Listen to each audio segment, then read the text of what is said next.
नमस्कार। कभी सोचा है कि जिस युग में हम जी रहे हैं, उसका अंत कैसा होगा? आज हम एक बहुत ही प्राचीन कहानी की परतों को खोलेंगे।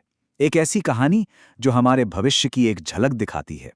ये सवाल हम सबके मन में कभी न कभी तो आता ही है ना?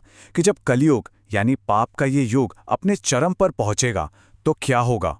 क्या सब कुछ बस खत्म हो जाएगा या फिर कोई दिव्य शक्ति इस अंधेरे को मिटाने आएगी? देखें, हमारे शास्त्रों के हिसाब से हर युग का एक अंत तय है और हम जिस दौर में हैं वो है कलयुग। इसे अधर्म, पाप, मोह और लालच का प्रतीक माना गया है। तो चलिए जरा इन भविष्यवाणियों की गहराइयों में उतरकर देखते हैं कि ये हमें क्या बताने की कोशिश कर रही हैं। तो हमारी ये कहानी शुरू होती है उस समय से जब इतिहास का सबसे बड़ा युद्ध महाभारत अभी-अभी खत्म हुआ था। धरती खून से लाल थी और एक नए स्याह युग की शुरुआत हो रही थी। कुरुक्षेत्र की जमीन अभी ठंडी भी नहीं हुई थी। धर्मराज युधिष्ठिर सिंहासन पर तो बैठ गए थे, पर उनके मन में एक अजीब सी बेचैनी थी। वो जानते थे कि द्वापर युग का सूरज ढल चुका है और अब कलयुग का अंधेरा दरवाजे पर दस्तक दे रहा था। उनके मन में बस यही सवाल घूम रहे थे कि आने वाला ये संकट कैसा होगा, इंसानियत का भविष्य क्या होगा। इन सवालों के जवाब पाने के लिए युधिष्ठिर और उनके भाइयों पांडवों ने उस परम ज्ञानी से मार्गदर्शन लेने का फैसला किया जो अकेले ही भविष्य के पर्दे उठा सकते थे, श्री कृष्ण। द्वारिका पहुंचकर युधिष्ठिर ने कृष्ण से पूछा, हे माधव, हमें बताइए कलयुग में इंसान का स्वभाव कैसा हो जाएगा? कृष्ण हमेशा की तरह रहस्यमयी ढंग से मुस्कुराए और कहा, इस सवाल का जवाब शब्दों में नहीं, अनुभव में मिलेगा। और इसी के साथ उन्होंने पांडवों को एक अजीब सी यात्रा पर भेज दिया। अब कृष्ण की आज्ञा तो टाल नहीं सकते थे, तो पांचों भाई अलग अलग दिशाओं में घने जंगलों की ओर निकल पड़े। उन्हें बिल्कुल अंदाजा नहीं था कि वहां उन्हें इंसानियत के भविष्य का असली आईना दिखने वाला था। हर भाई ने कुछ ऐसा देखा जो बिल्कुल समझ से परे था, कुछ ऐसा जिसने उन्हें अंदर तक हिला कर रख दिया। वो इन अजीब और परेशान करने वाले नज़ारों का मतलब समझे बिना सीधे कृष्ण के पास वापस लौट आए। और जब सारे पांडव अपनी अपनी उलझन भरी कहानियों के साथ लौटे, तब जाकर श्री कृष्ण ने उन अजीब नज़ारों के पीछे छिपे कलयुग के गहरे और सच कहूं तो चौंकाने वाले राज खोलने शुरू किए।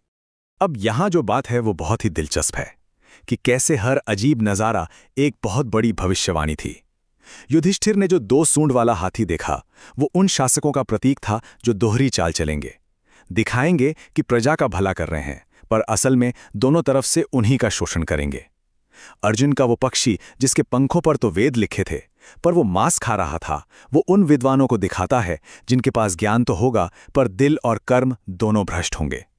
भीम की वो गाय जो अपने ही बछड़े को इतना प्यार कर रही थी कि उसे घायल कर दिया, ये उस ममता का प्रतीक है जो बच्चों को इतना पंगु बना देगी कि वो कभी अपने पैरों पर खड़े ही नहीं हो पाएंगे।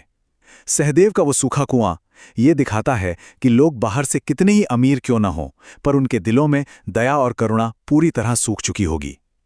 और हां, सबसे जरूरी संकेत तो आखिर में था, नकुल का वो छोटा सा पौधा। ये दिखाता है कि कलयुग में न पैसा न ताकत कुछ भी विनाश से नहीं बचा पाएगा। सिर्फ सच्ची भक्ति और नेक कर्म ही हर तूफान के आगे चट्टान बनकर खड़े हो सकते हैं।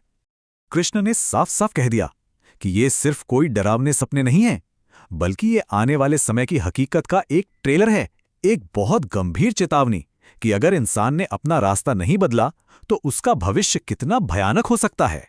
लेकिन कहानी यहीं खत्म नहीं होती। ये तो सिर्फ इशारे थे। असली भविष्यवाणियां तो और भी सीधी और कठोर हैं, जो हमें गरुड़ पुराण जैसे ग्रंथों में मिलती हैं। ऐसा कहा जाता है कि खुद भगवान विष्णु ने गरुड़ जी को बताया था कि इस युग के आखिरी दौर में ऐसे ऐसे संकेत दिखेंगे जो सृष्टि के महाविनाश की ओर सीधा इशारा करेंगे। ऐसे संकेत जिन्हें कोई भी नजरअंदाज नहीं कर पाएगा। सबसे पहली और चौंकाने वाली बात, इंसान की उम्र। गरुड़ पुराण के अनुसार कलयुग के अंत तक एक इंसान की औसत आयु घटकर सिर्फ 20 साल रह जाएगी। सोचकर देखिए, एक ऐसा समय जहां जिंदगी इतनी छोटी हो जाएगी। और बात यही नहीं रुकती। सिर्फ 12 साल की उम्र में, जी हां, 12 साल की उम्र में लोगों के बाल सफेद होने लगेंगे और चेहरे पर बुढ़ापे की निशानियां दिखने लगेंगी। जवानी तो जैसे आएगी ही नहीं।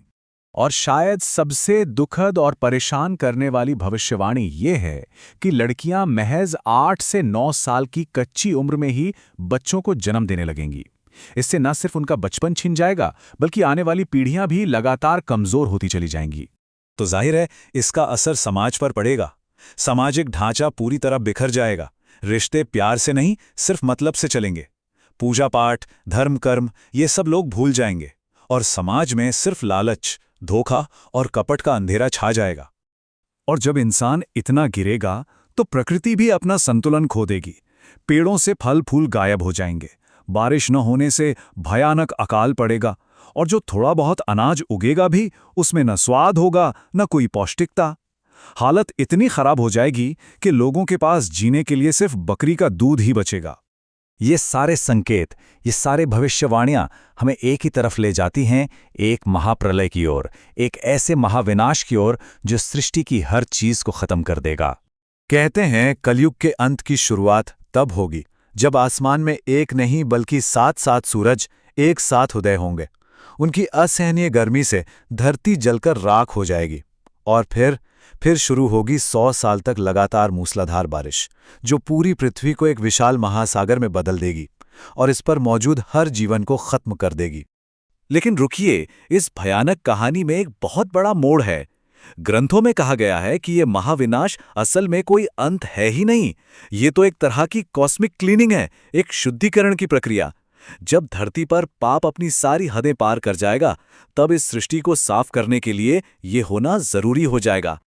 भगवान विष्णु ने कहा था कि जब ये मौजूदा दुनिया नष्ट हो जाएगी, तब धर्म और सत्य की नींव पर एक नई, साफ सुथरी दुनिया की शुरुआत होगी, एक नया सतयुग। तो असली सवाल ये नहीं है कि दुनिया का अंत कब होगा। असली सवाल तो ये है कि क्या हम उस नई दुनिया का हिस्सा बनने के लायक होंगे, या फिर हम भी कलयुग की इन अंधेरी लहरों में कहीं खो जाएंगे। फैसला हमारे कर्मों पर है।